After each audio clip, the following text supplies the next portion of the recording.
పూసిన పువ్వులాంటి పాప కనిపించడం లేదు, కంటి పాప కనిపించటం లేదు.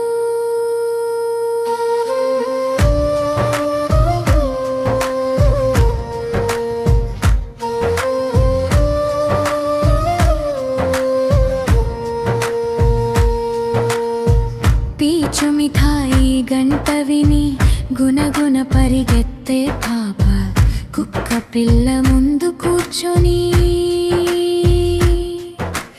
కథలు కథలుగా కబుర్లు చెప్పే పాప, చందచూమను రారమ్మని పిలిచే పాప, చుమ్మని తుమ్మెద పాటలాంటి కమ్మని చిరునవ్వుల పాప.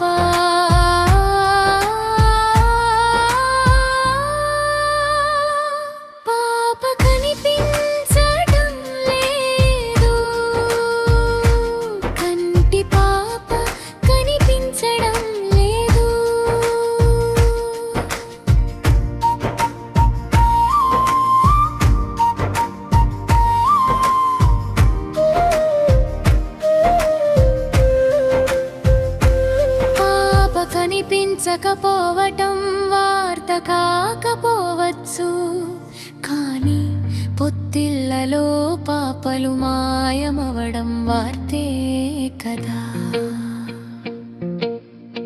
గుమ్ముందు పావురాళ్లలా ముద్దుల ముంగిట్లో ఆడుకునే పాపలు అమాంతం అంతర్ధానమవ్వటం వార్తే కదా. చుక్కల్లా మెరిసే కళ్ళలోని కనిన పాశనాలతో కరిగించే కాంతరేఖలు, సాయంత్రము పూచినాల ఇంద్రధనవులు, స్కూలు నుండి ఇంటిపై వాలకపోవటం వార్తే కదా. ఆరు ఋతువుల్ని అంగంగా అలంకరించుకొని వెన్నెల కాంతిని ముఖమంతా రాసుకొని నడిచే మెరుపు తీగై వెళ్ళిన పాప నడి బజార్లో అదృశ్యం అయిపోవడం వార్తదా. నలుగురు నోట్లో నాలుకై నానిన పాప, నాలుగు కళ్ళ దీపమై వెలిగిన పాప, మందారం మొగ్గై పూసిన సిగ్గు పువ్వు పాప. పాప కనిపించటం లేదు,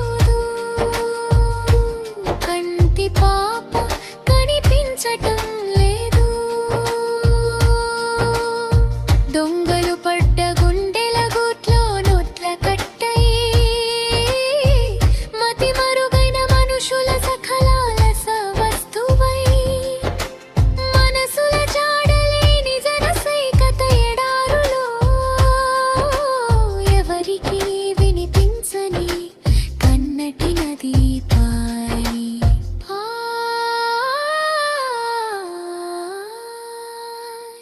పాప కనిపించటం లేదు,